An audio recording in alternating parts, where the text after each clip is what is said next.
Buenas tardes. El día de hoy, como parte de las Jornadas de Acción por el Clima, tengo el gusto de presentarles al maestro David Cruz Sánchez. Él nos hará el enorme favor de platicarnos acerca del efecto de nuestra huella de carbono sobre el calentamiento global. Comenzaré hablando un poco acerca de la trayectoria del maestro David Cruz Sánchez. El maestro es biólogo por la Facultad de Ciencias de la UNAM. Tiene grado de maestro en Ciencias Biológicas obtenido en el Instituto de Ecología de la UNAM. Tiene estudios terminados de doctorado en el programa de Ciencias Biomédicas realizado en el mismo Instituto de la UNAM. Es autor en 2 artículos de investigación en revistas internacionales indexadas y arbitradas, además de que ha cursado varios cursos y diplomados en el área de informática y desarrollo de tecnologías de la información. También cuenta con varios cursos y 2 diplomados en el área de formación docente y educación. Es responsable actualmente del proyecto Infocaf, Innovación de la Enseñanza de Ciencias Experimentales con el Diseño, Desarrollo e Impresión 3D de Material Didáctico en la Prepa 8 y actualmente es profesor de tiempo completo en el plantel 8 de la Escuela Nacional Preparatoria. Le agradecemos mucho su presencia y su participación este día en este evento de las Jornadas de Acción por el Clima. Muchas gracias y bienvenido, maestro. Bueno, muchas gracias por la invitación, maestra Violeta. Para mí es un placer estar aquí hoy. Entonces les voy a compartir la pantalla. Y bueno, como saben, esta plática va a ser de nuestra huella de carbono y su impacto en el calentamiento global. Por ejemplo, en esta imagen vemos a una central eléctrica. Entonces, para obtener electricidad, pues tenemos que impactar un poco el ambiente, ¿no? Por ejemplo, aquí quemamos combustibles fósiles que liberamos a la atmósfera. Pero bueno, yo les pregunto a ustedes, pues, ¿qué actividades diarias que realizan podrían impactar el ambiente? Entonces, por ejemplo, aquí vemos una imagen, que es la vida diaria de un adolescente, más específicamente de un estudiante. Varía un poquito entre si son del turno vespertino o matutino, pero en general, pues digamos que se levantan por las mañanas, se preparan para comenzar el día, van a la escuela, híjoles, creo que aquí hay que actualizar un poquito. Van a la escuela, en este caso ya es, se conectan a internet. Si tienen clases principalmente sincrónicas, pues están en clase, muy atentos a sus clases con sus maestros. Comen algo, hacen tarea, tal vez tienen algunos minutos de relajación y se vuelven a conectar para seguir haciendo tarea o cosas así. Cenan, tal vez vuelven a hacer tarea, hasta que se desesperan. Ya se van a la cama ya muy noche, tratan de dormir, duermen y vuelve a empezar su día, ¿no? Pero bueno, ¿qué de todas estas actividades impactan en el ambiente o cómo impactan en el ambiente todas estas actividades? ¿Cuánto de estas actividades impactan en el ambiente? ¿Y cuáles sí y cuáles no impactarán más o menos el ambiente? Bueno, a grandes rasgos les podría comentar por medio del ciclo del carbono que incluso hasta respirar ya estarían impactando el ambiente. Entonces, solo por el hecho de estar vivos, ya están impactando el ambiente, ¿no? Porque liberan CO2 en la respiración. Sin embargo, este CO2 puede ser absorbido por las plantas y generar energía en forma de carbohidratos por medio de la fotosíntesis, liberar oxígeno como desecho que ustedes pueden volver a respirar, ¿no? Bueno, este es como el ciclo del carbono muy a grandes rasgos. Sin embargo, se puede ver un poquito más complejo a partir de esta imagen.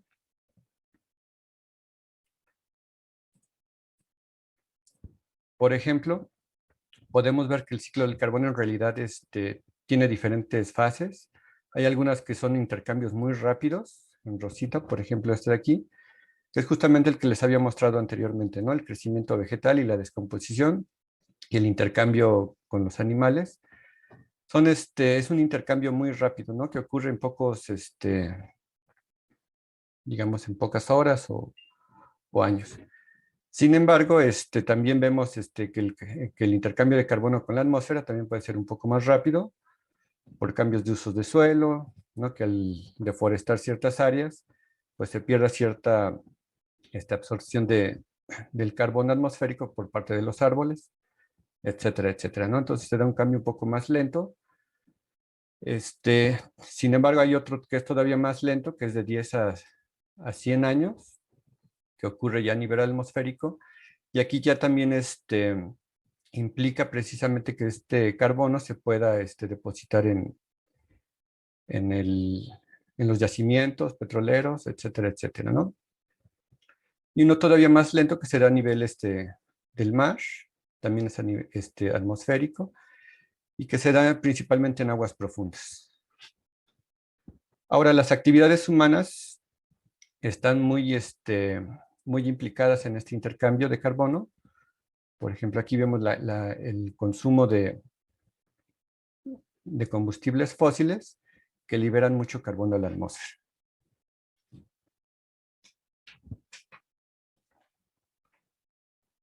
Ok. Pero bueno, ¿y esto por qué es importante conocer el ciclo del carbono? Bueno, como ustedes saben, no sé si ya lo vieron, pero hay algo que se le conoce como el efecto invernadero. El efecto invernadero no es otra cosa que la entrada de calor a la superficie terrestre, y por el efecto de estos gases que se encuentran en la atmósfera, ese calor no sale del todo, ¿no? Mucho de ese calor se queda en la superficie terrestre y un poco de ese calor sí puede salir. Pero bueno, ¿quién se encarga de este efecto invernadero o qué produce este efecto invernadero? Pues bueno, se conocen varios gases presentes en la atmósfera que están originando este efecto. Está, por ejemplo, el vapor de agua, el ozono, el dióxido de nitrógeno, el metano es muy importante porque además este es de los que más retiene calor. Y otro también que es sumamente importante y lo que nos lleva a esta plática es el dióxido de carbono, que además tenemos en grandes cantidades. Pero bueno, realmente habrá una relación entre la concentración de dióxido de carbono y la temperatura en la Tierra en los últimos años. Les muestro esta gráfica. Es una gráfica histórica. En el eje de las X pueden ver los años. Y en el eje de las Y vemos el cambio de temperatura, en este caso en rojito, y en este otro eje también de las Y, pero contrapolado, sería la concentración de CO2. Entonces observen la línea azul, cómo la concentración de dióxido de carbono en los últimos años ha ido en aumento. Y es justamente a partir de la revolución industrial, ¿no? Es decir, a partir de que empezamos a utilizar un montón de combustibles fósiles para nuestras actividades. Y observen la línea roja, que es la temperatura, cómo ha ido aumentando en promedio en relación justamente a la concentración de CO2. Entonces sí hay una relación directa entre la concentración de CO2 atmosférico y la temperatura, ¿no? Lo que nos lleva al calentamiento global. Y como ya les he venido diciendo, pues esto se debe principalmente al tipo de combustibles que utilizamos para nuestras actividades. ¿No? Por ejemplo, los combustibles fósiles, que les muestro en esta gráfica, pues ocupan prácticamente el 80% de la energía que requerimos para nuestras actividades. Y sí tenemos otras fuentes de energía, por ejemplo, energías no renovables de desechos, lo que podemos consumir a partir de la biomasa, energías renovables como la eólica, solar, de mareas, etcétera, etcétera. Pero todas estas energías pues ocupan muy poco porcentaje de lo que necesitamos o de lo que desarrollamos para nuestras actividades. No, la nuclear estaría en tercer lugar. Entonces, utilizamos demasiado los combustibles fósiles para nuestras actividades. Pero bueno, ¿quiénes son los que utilizan principalmente estas energías? Bueno, les muestro este mapa. Es un mapa deformado a propósito. Aquí veríamos en este lado el mapa como se ve realmente. Y noten que, por ejemplo, Estados Unidos, en comparación a este de acá, pues engorda mucho, ¿no? Alaska también lo vemos muy gordo, que es parte de Estados Unidos. Observen a China. China aumenta un montón su tamaño. Y bueno, y esto se debe porque estos dos son los países que más contribuyen a las emisiones de CO2 atmosférico. Bueno, al igual que Europa, también Europa, que es un continente relativamente pequeño, engorda muchísimo en este tipo de mapas. Y observen, por ejemplo, continentes como África, que adelgazan totalmente, ¿no?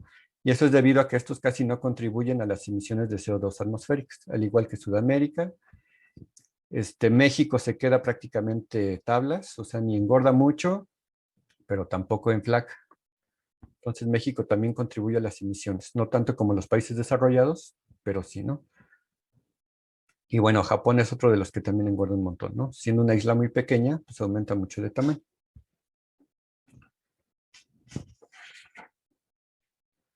Ok, pero bueno, ¿cuáles serían las consecuencias precisamente de este calentamiento global? Y bueno, antes de eso, me gustaría que leyeran esta frase de Eduardo Galeano, referente precisamente a este mapa.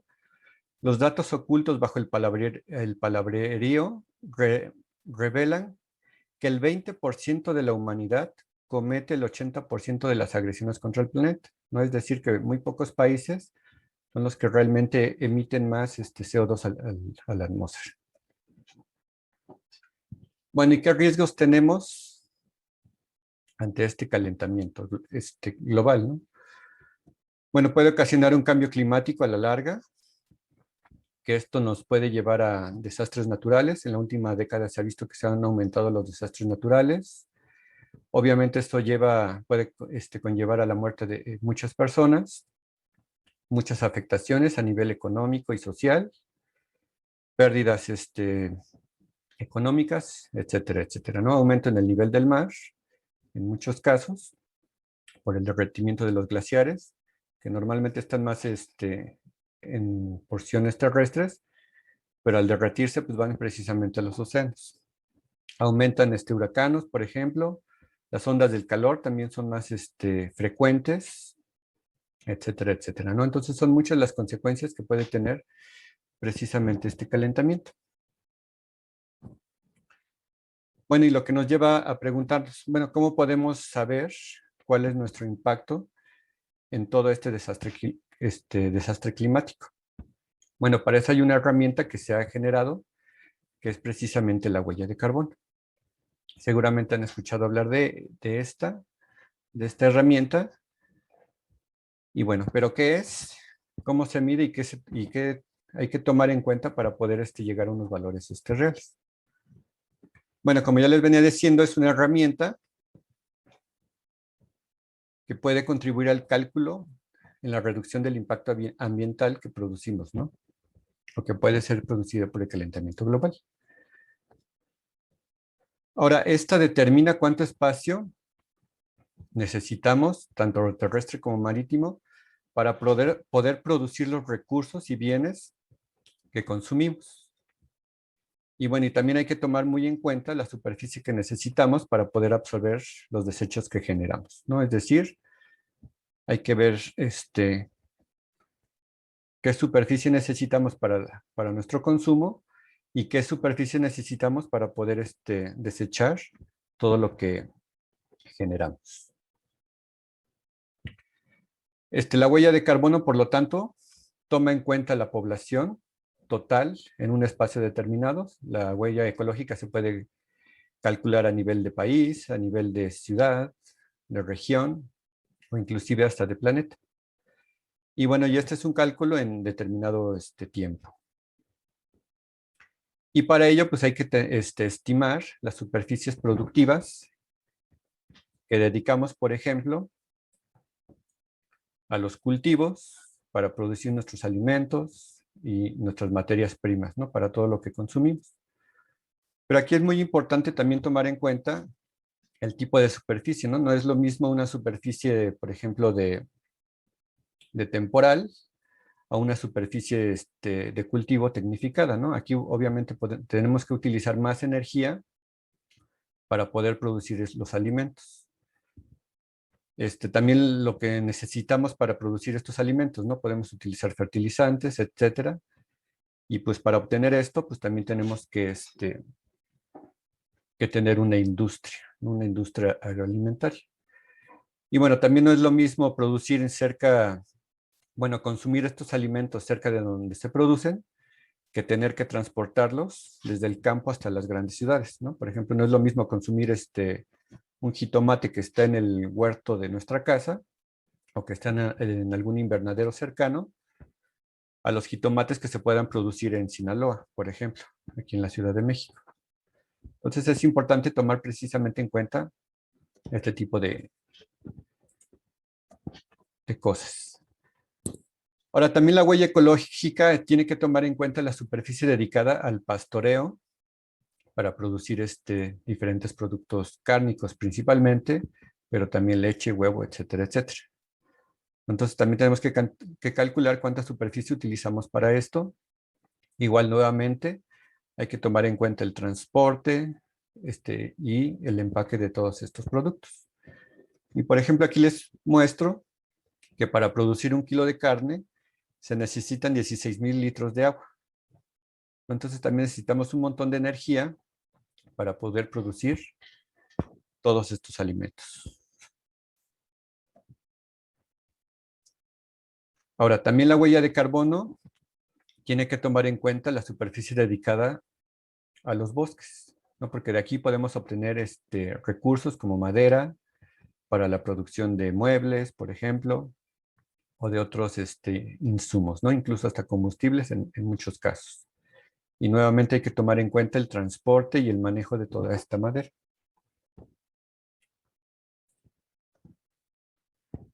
Y bueno, no solo se queda a nivel terrestre, la superficie a nivel terrestre, también tenemos que tomar en cuenta la superficie marítima para obtener nuevamente ciertos productos, ¿no? Y otra vez reitero, ¿no? El transporte. No es lo mismo consumir pescados y mariscos viviendo en Acapulco que pescados y mariscos viviendo en la Ciudad de México, donde los tenemos que transportar, y además de eso, en condiciones refrigeradas, ¿no? Que obviamente utilizaría muchísimo más energía para que estos productos pues, llegaran a nuestros mercados y nuestras casas. Pero bueno, no todo bueno, también necesitamos tomar en cuenta la superficie construida, ¿no? ¿Qué tanta superficie tenemos para nuestras viviendas, nuestra industria, nuestra infraestructura de caminos, etcétera, etcétera, ¿no? El drenaje, el agua potable, no es lo mismo tener agua potable aquí en la Ciudad de México que en otros estados, ¿no? En la Ciudad de México es muy caro traer el agua por la altura. Y bueno, todo eso lo tenemos que tomar en cuenta para calcular la huella de carbono. Pero bueno, como les decía al principio, pues no todo es para de productos o para producir. También hay que tomar en cuenta las áreas de absorción, es decir, las áreas conservadas, que precisamente pueden mitigar todas las emisiones que producimos en la atmósfera, ¿no? Entonces hay que tener superficies que absorban todo este tipo de CO2 y nuestros desechos. Y por lo tanto, también habría que calcular la superficie que dedicamos a la conservación y a reservar la biodiversidad, ¿no? Por ejemplo, aquí les muestro un mapa de las principales áreas naturales protegidas del país. Todas serían todo lo que está en colores. Y como pueden ver en términos generales, pues es muy poca en porcentaje en comparación al territorio nacional. No tenemos tanto áreas naturales terrestres como áreas naturales marítimas, ¿no? Pero no es suficiente. Nos requerimos muchísimas más áreas. Entonces, en resumen de cómo se calcula la huella de carbono, pues hay que tomar en cuenta población y las superficies disponibles para las 5 categorías de consumo, ¿no? Alimentación, hogar, transporte, bienes de consumo y servicios. Y además la superficie que necesitamos para la conservación. Y pues y la huella ecológica pues sería el resultado de entrecruzar todos estos elementos.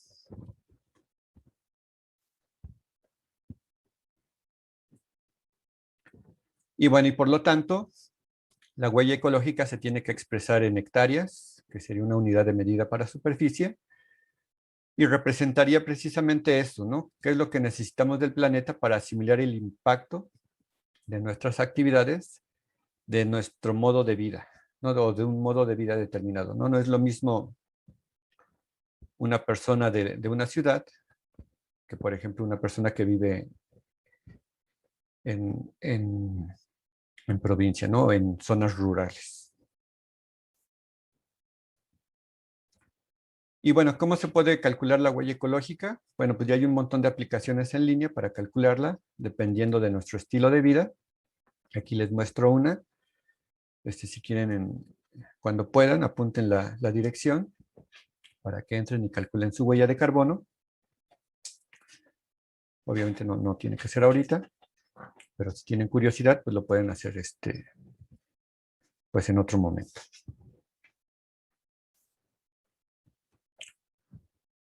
Y bueno, una vez que ya saben cuál sería su huella de carbono, pues hay que ver cómo podemos disminuirla o qué requerimos para mitigar precisamente todas estas actividades y disminuir nuestra huella ecológica. No hay muchas recomendaciones. De las más importantes pues, son la reducción del consumo eléctrico, como les mostré en la primera diapositiva, ¿no? Producir electricidad genera emisiones de carbono.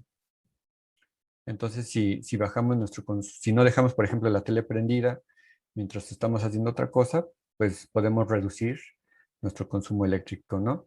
Desconectar también todos los aparatos que que no estemos utilizando, igual, ¿no? No dejar el cargador de celular también conectado, etcétera, etcétera, ¿no? Tener sistemas de iluminación más eficientes, por ejemplo, tener focos LEDs, que son los más eficientes que tenemos hasta el momento, pues también puede ayudar un montón, ¿no? En la Ciudad de México casi no utilizamos la climatización, pero en otras zonas pues sí es muy frecuente que se utilice. Tener transportes sostenibles, es decir, vehículos más eficientes. Por ejemplo, tal vez necesitamos tener una camioneta grandota, no tener coches compactos que sean más eficientes, pues puede ayudar un montón precisamente a reducir nuestra huella de carbono. También tener un consumo responsable, ¿no? Comprar lo que necesitemos y lo que no, pues no es necesario. Apoyar energías renovables, también es muy importante. Ahora con las nuevas reformas, pues esto tal vez sea un poco más difícil, pero bueno, aún así hay que tratar de apoyar la compra de estas o la utilización de este tipo de energías. Las famosísimas 3R, también es muy importante tomarlo en cuenta. Reducción, reutilización y reciclar todo lo que podamos, ¿no?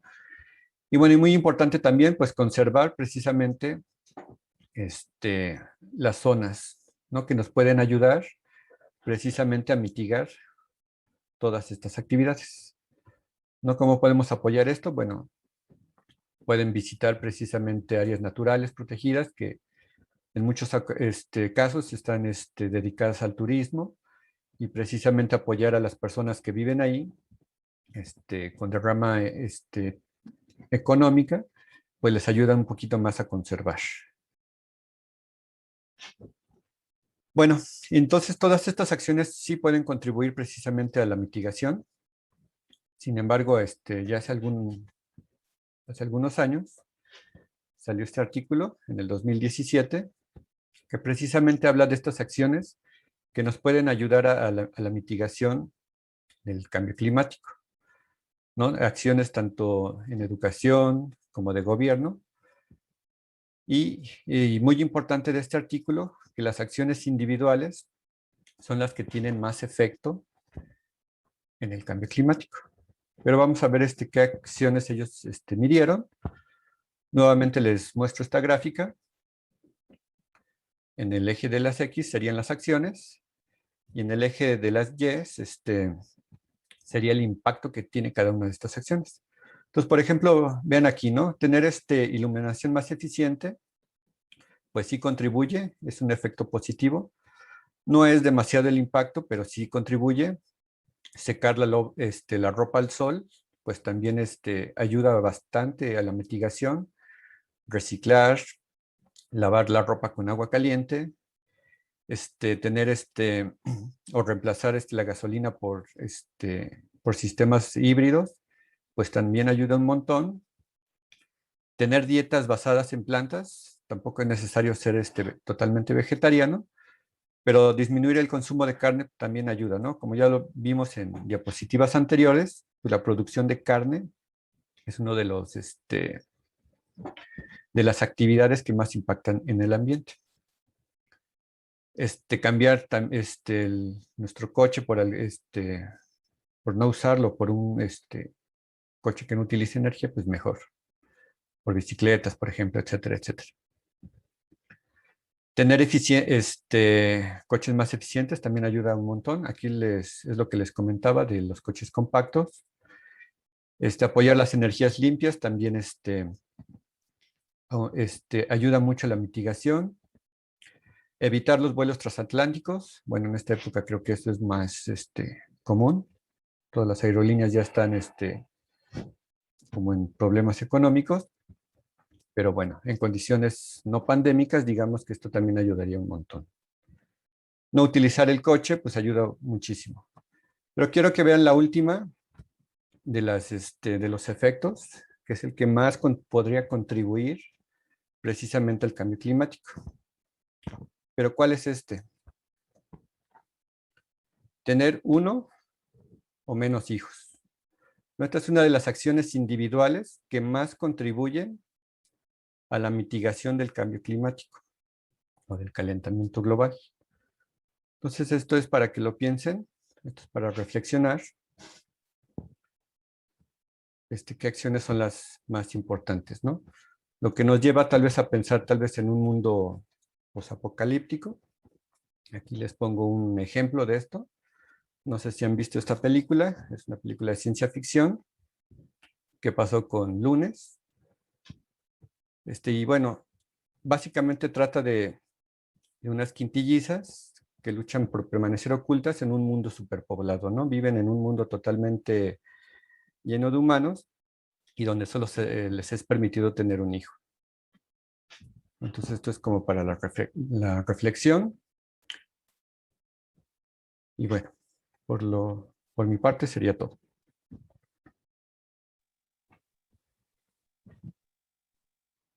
Muchas gracias, profesor. ¿Me escuchan?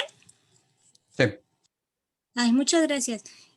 Muchísimas gracias. No sé si alguno tenga alguna pregunta para el maestro. A mí me parece muy interesante este dato que nos enseñas de que en realidad lo que mejor podríamos hacer es prácticamente ya no reproducirnos. ¿Tú qué opinas al respecto de eso? Sí, efectivamente a mí me impactó precisamente ese artículo cuando lo vi. Dije, pues esto invita mucho a la reflexión. Y pues efectivamente, ¿no? Pues si empecé la plática diciendo que estar vivos ya impacta el medio ambiente y además cada persona así tenga un consumo muy responsable, aún así tiene que impactar, ¿no? Entonces, por eso es una medida que realmente ayuda mucho, ¿no?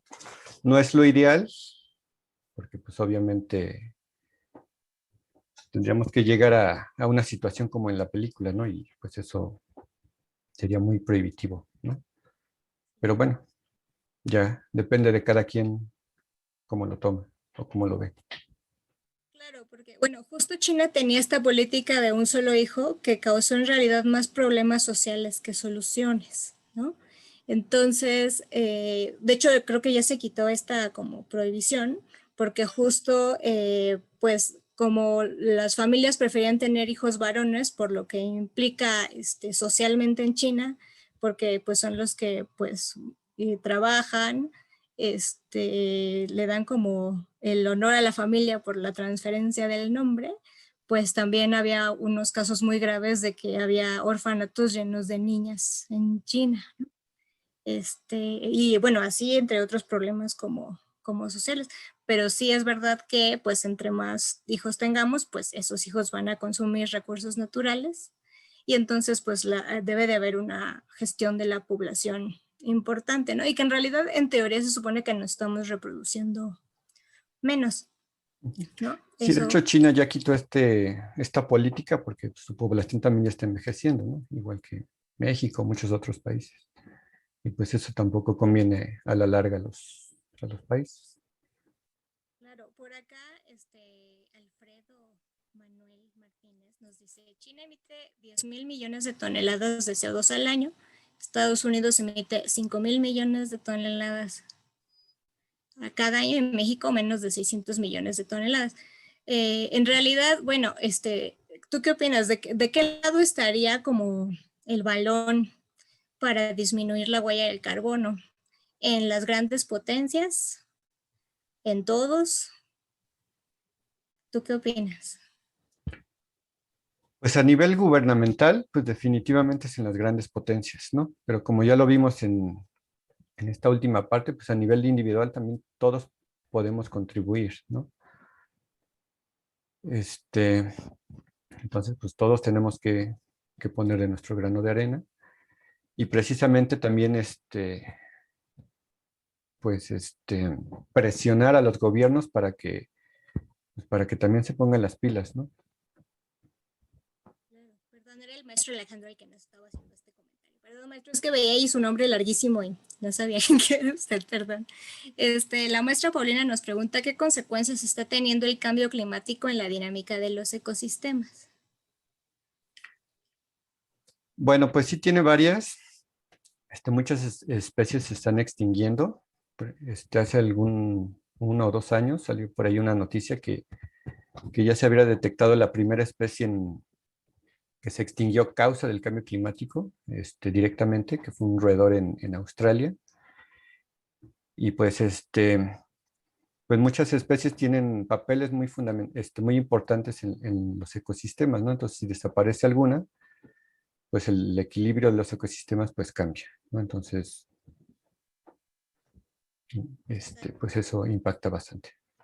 Sí, porque en realidad al cambiar el clima, las especies tardan más en adaptarse de lo que normalmente tardarían en generar estas adaptaciones, por ejemplo, para un clima mucho más seco, por ejemplo, un clima mucho más lluvioso. Entonces, pues, digamos que de alguna manera los seres humanos estamos cambiando, digamos, la dinámica de la adaptación de las especies. ¿Sí? La maestra Carla Verónica nos dice, ¿en qué momento mi huella de carbono está en números rojos? Pues en el momento en que necesitas demasiada superficie para mantener tu estilo de vida, ¿no? Puedes, por ejemplo, esta actividad de medir la huella de carbono la he hecho con alumnos en años pasados y algunos requieren 1 o 2 planetas para mantener su estilo de vida, ¿no? Entonces eso ya son números rojos. Entonces hay que tratar de que pues, nuestro impacto sea menor. ¿Y cuál es la diferencia entre los que habitan las ciudades que los que habitan el campo?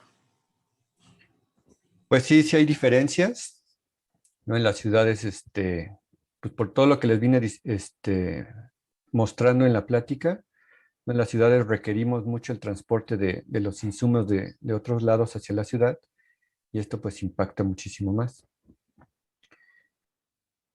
Y bueno, y además de que, pues en general tendemos a consumir más, ¿no? A comprar más cosas, cosas que no necesitamos, etcétera, etcétera. Muy bien, maestro. Pues yo le agradezco muchísimo su presencia el día de hoy, tanto en las jornadas como aquí dándonos esta conferencia los chicos del grupo 552. Espero que se lleven este mensaje de la importancia de, pues, de las estrategias de consumo, ¿no? Si quieren hacer el ejercicio de medir su huella de carbono, a ver cuántos planetas ustedes consumirían, ¿no? Eso está muy interesante. No sé si algún profesor quiera dar como algún comentario adicional o profesor, tú algo que les quieras comentar a los alumnos, algún mensaje en relación a tu ponencia, a la huella de carbono que dejamos los seres humanos en el planeta? Creo que es muy importante pues conocer lo que consumimos, ¿no? Porque solo así podemos saber bien qué medidas hacer para disminuirlo. Entonces, sí los invito a que calculen su huella de carbono para que tomen las medidas pertinentes para disminuirlo. A veces es difícil porque incluso los consumos son a nivel familiar, ¿no? A veces es el papá o la mamá la que considera cuánta carne se consume en la casa, pero bueno, ¿no? Si están informados ellos y pueden convencer de alguna manera a sus padres, pues ayuda bastante. Sí, hay que transmitir el mensaje del consumo responsable, ¿no? Del uso responsable de los recursos, del agua, lo de lo que se alimentan diariamente, el consumo de carne, pues contamina de manera importante. Por ahí tenía yo un equipo que trabajaba con el consumo de carne y cómo afecta, ¿no?, a la huella de carbono. Muy bien, pues les agradezco muchísimo, maestros. Le agradezco muchísimo al maestro David su presencia en este día.